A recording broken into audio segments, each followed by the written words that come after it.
Assalamualaikum warahmatullahi wabarakatuh. Saya Rosari Fitri Ibrahim dengan NPF 121202040. Di sini saya akan menjelaskan mengenai data kuesioner primer. Data primer adalah data yang diperoleh atau dikumpulkan langsung oleh peneliti dari sumber datanya. Ada beberapa teknik pengumpulan data primer antara lain observasi, wawancara, dan penyebaran kuesioner. Selanjutnya ada data kuesioner. Kuesioner adalah daftar pertanyaan tertulis yang ditunjukkan kepada responden. Jawaban responden atas semua pertanyaan dalam kuesioner kemudian dicatat atau direkam. Kuesioner merupakan metode pengumpulan data yang efisien bila peneliti mengetahui sebagai pasti data atau informasi yang dibutuhkan dan bagaimana variabel yang menyatakan informasi yang dibutuhkan tersebut diukur. Terdapat 6 uji-uji SPSS untuk data primer. Yang pertama ada statistik deskriptif, yang kedua uji kualitas data yang dibagi menjadi dua, yaitu uji validitas dan uji reliabilitas. Yang ketiga uji asumsi klasik, yang keempat uji regresi linear berganda, yang kelima uji hipotesis yang dibagi menjadi dua, uji T dan uji F, dan yang keenam uji koefisien determinasi.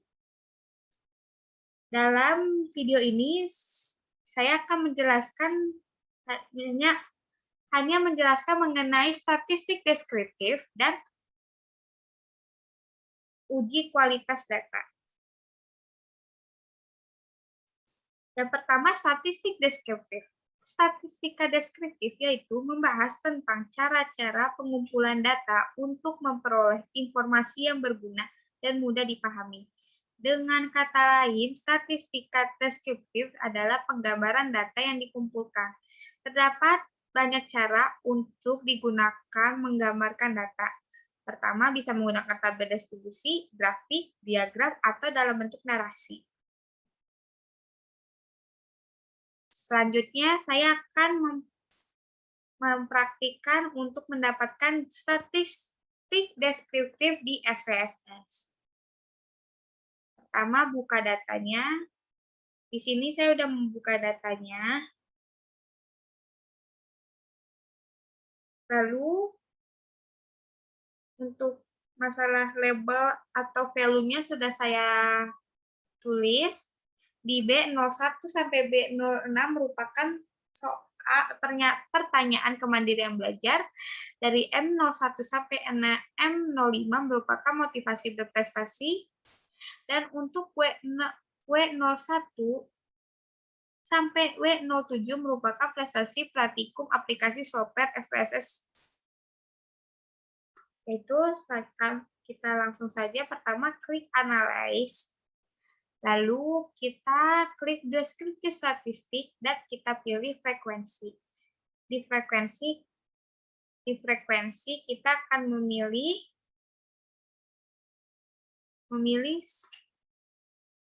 dari nama hingga prestasi praktikum aplikasi software.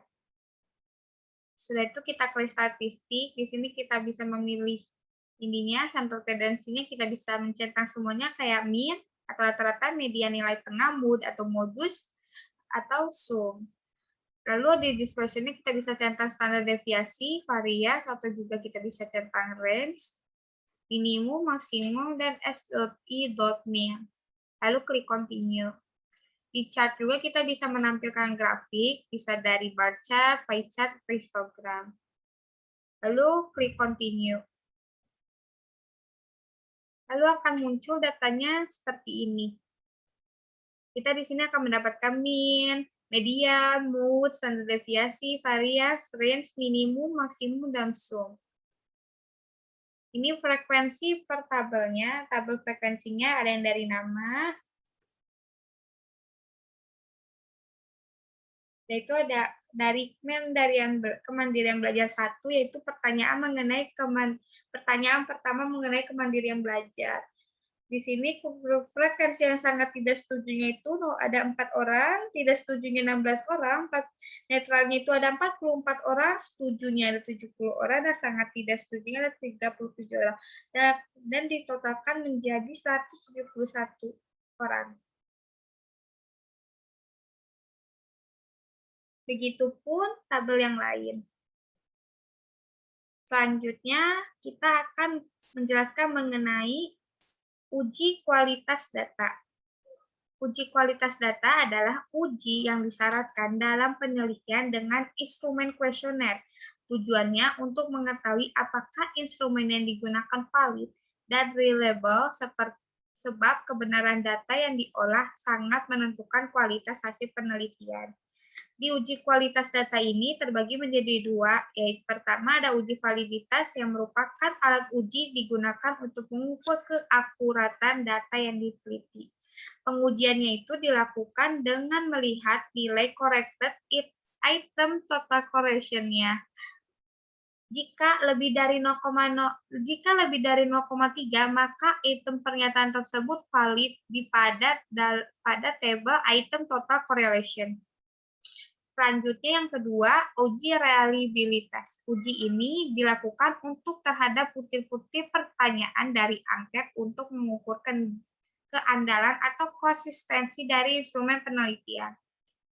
Pengujiannya dilakukan dengan melihat nilai Cronbach's alpha-nya. Jika lebih dari 0,6, maka tabel tersebut reliability statistik.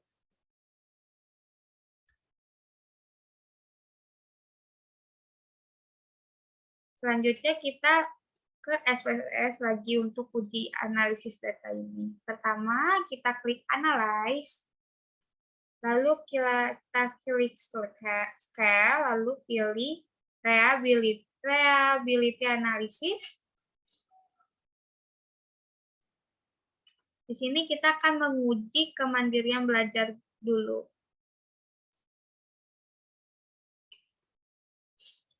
Lalu kita klik statistik, kita pilih descriptive itu scale if item deleted, kita pilih summary-nya itu mean sama variance, lalu kita klik continue, lalu kita klik OK.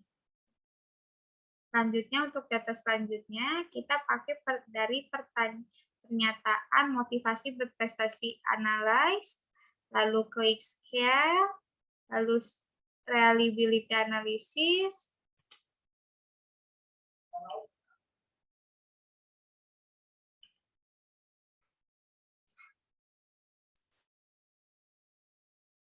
Lalu kita pilih motivasi berprestasinya, kita langsung klik OK.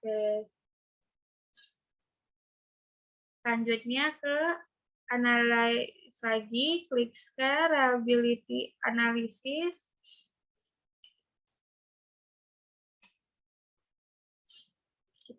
Kita pilih prestasi praktikum aplikasi software SPSS. Lalu klik OK.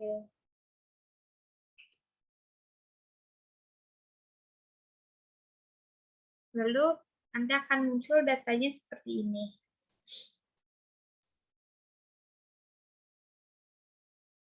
Kalau untuk all variabelnya, validnya itu 171 dengan totalnya juga 171.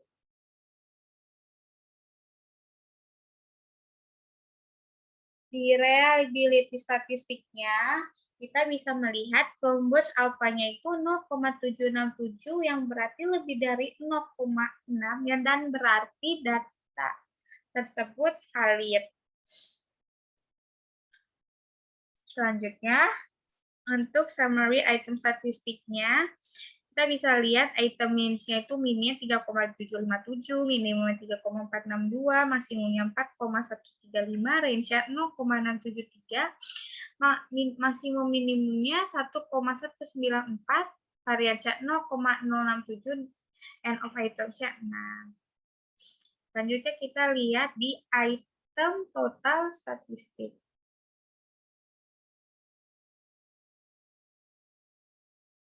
Di item statistik ini kita akan melihat corrected item total correlation. Jika corrected item total correlation-nya lebih dari 0,03, maka pertanyaan tersebut valid.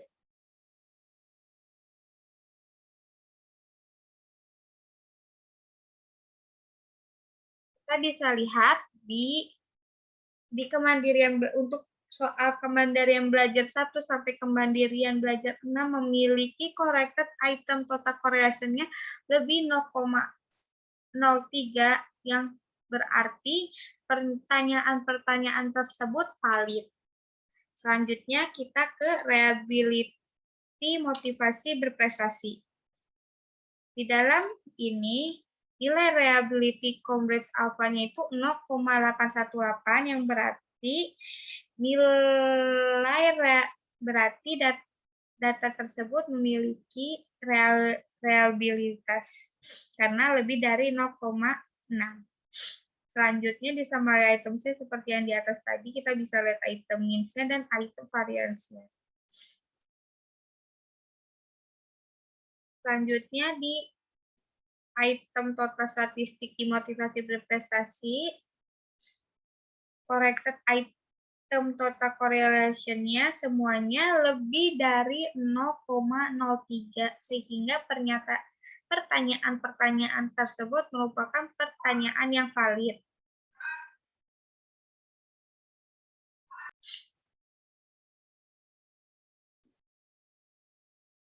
Jadi semua pertanyaan mengenai motivasi berprestasi memiliki pertanyaan yang valid. Selanjutnya kita ke reliability.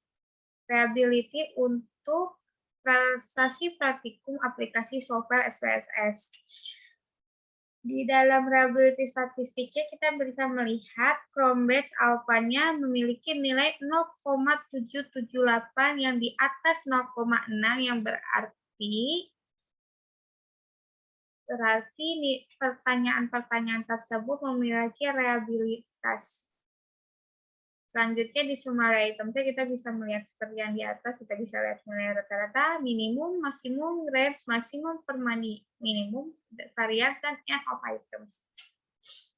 Selanjutnya di item total statistik kita bisa melihat apakah pertanyaan-pertanyaan tersebut valid di bagian corrected item total correlation. Jika lebih dari 0,03 maka pertanyaan-pertanyaannya valid. Dan bisa kita lihat dari pertanyaan 1 sampai pertanyaan 7 memiliki nilai lebih dari 0,03.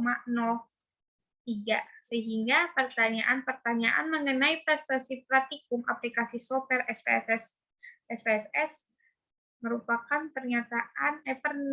pertanyaan-pertanyaan yang valid.